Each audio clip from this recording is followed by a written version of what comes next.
Hi Advanced R. This is lesson 6 in statistics. I'm going to take you through how to do the inferential test chi-squared. When you write chi-squared down, by the way, you can just use an x squared because x is the Greek letter chi. Alright. This is a two-part lesson. The first chi-squared lesson deals with the first usage of chi. It has two applications. So let's deal with the first one. When we have a set of statistics, sometimes we want to use descriptive statistics to assess how the data is grouped around central tendency using the mean, the mode, and the median. And sometimes we want to know how dispersed they are, and we'll use standard deviation, or we would use the interquartile range to test those things. However, what happens when we're using data that is nominal? With nominal data, because nominal data cannot be ranked, and therefore the median cannot be established, with nominal data, you can use chi-squared to see how representative your data is of the average. So this lesson is a little bit like a descriptive statistic lesson. We're using chi-squared to establish whether there is a significant pattern within one data set. Let me give you some examples. In the next lesson, before I do that, in the next lesson, I will use chi-squared in a different way, and I've said here, it can, however, also be used to test relationships between two different data sets. So there's two uses of chi-squared. This lesson deals with the first use of chi-squared. Before we get started, here are some terms you need to know. We've already hit upon these terms in the course so far, so I'm going to let you copy those down, pause the video, take your notes.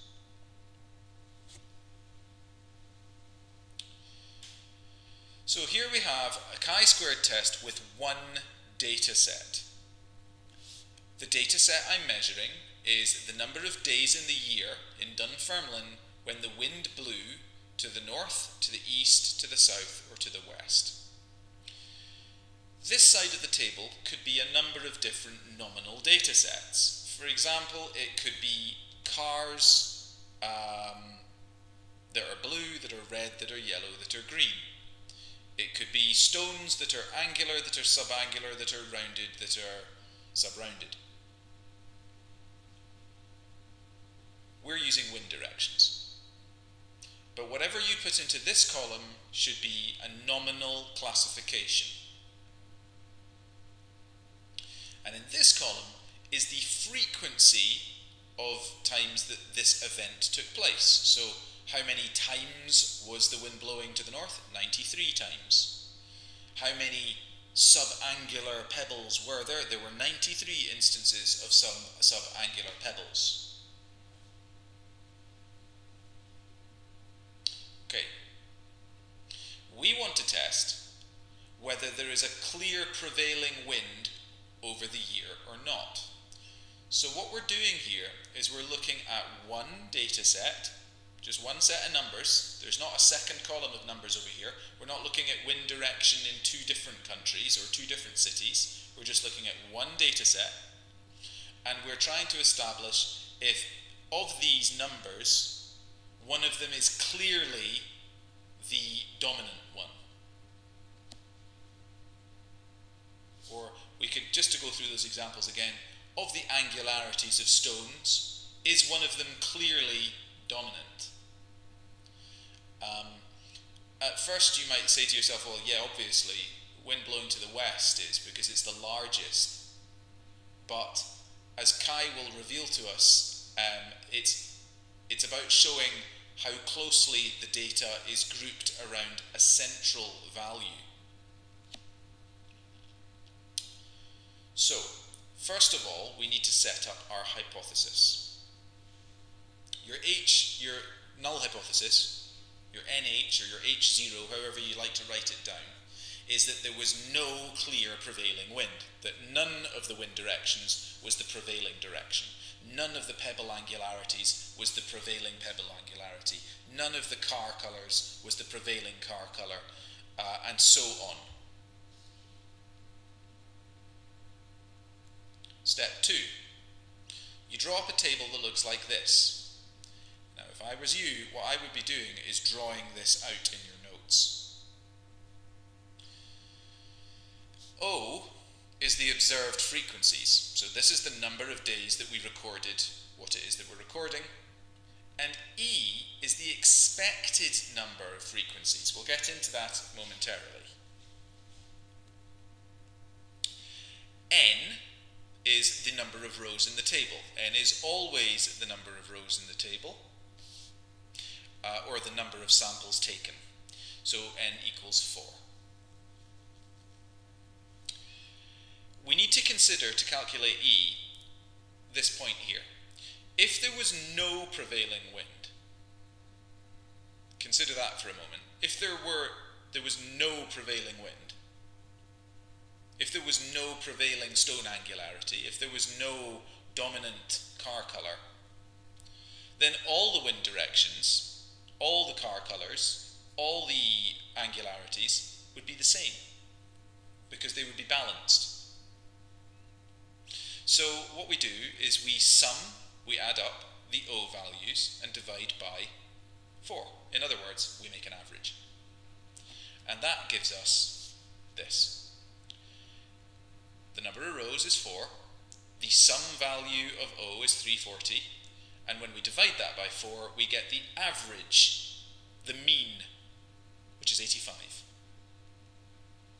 So far, so good.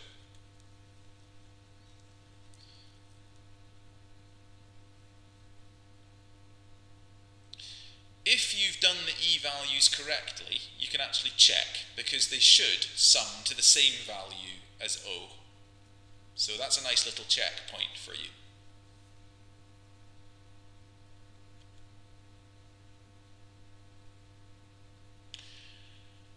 You now have everything you need to complete the equation for chi-squared. This is the equation for chi-squared. Chi-squared equals the sum of O minus E squared divided by E. Here's O, here's E. So here's how to lay that out. We would do for the northbound wind, O minus E squared divided by E. So we do 93, there's 93 O, minus E, 85. We square that and divide it by E, which is 85. That gets us a score of 0.75. As you can see, I've laid this out for all of the sums, and it really is a good idea if you do it as well, if you punch in the numbers and see the process working for yourself. Simply watching me do it and listen to me talk it through isn't as powerful as you actually doing this yourself by hand, step by step.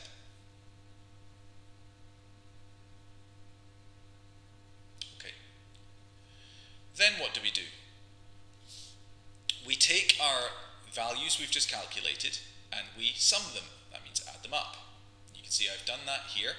So I've got the sum, remember, the sigma symbol means add up, of O minus E squared divided by E, and that gets us a score of 21.81. If we look that up in our critical values table, then you'll find that you get a value where 21.81 exceeds the 99% probability, because the value at that level is 16.27. How do I know which row in the critical values table to look up? Well, I would be able to calculate its degrees of freedom. Degrees of freedom is the row in the table that you need to go to look up your score. And This is known as the significance level. So the way to calculate that is the number of rows in the table minus 1 multiplied by the number of columns minus 1. So the number of rows in the table was 4. I take away 1. And the number of columns in the table was 2. Take away 1. Well, that of course is 3. 4 minus 1 is 3. Times 1. Because 2 minus 1 is 1. And that equals 3. So the degrees of freedom is 3. So I would look up the third row in the chi-squared critical values table. And you'll see that the 99% certainty critical value is around 16.27, and that 21.81 easily beats that. Therefore, our null hypothesis must be rejected and can be replaced by our alternative hypothesis, our H1 if you prefer, that there is a clear prevailing wind over the year. It's all in the phrasing, guys, but if you've stayed with me through this lesson, this word here is really what it all boils down to. Before in the lesson, we looked at a table of wind scores, and it may have appeared clear to you that the westerly wind was the most dominant one. But remember, you are biased. You are seeing what you want to see to support your hypothesis. You are not a reliable judge. So we use chi-squared to establish that yes, of these nominal data sets, one of them is the prevailing data set, and we can say that it is clearly prevailing. It is clearly dominant over the other data sets. One colour of car was clearly dominant over the others. One roundness of stone was clearly the prevailing roundness of stone. Because our observations as human beings are naturally biased, this mathematics allows you to say whether those numbers in the table we started with are of significance. And you know that the significance is a key word in this course, and one that we've talked about before. There is the significance to the prevailing wind, and chi-squared has allowed us to prove that.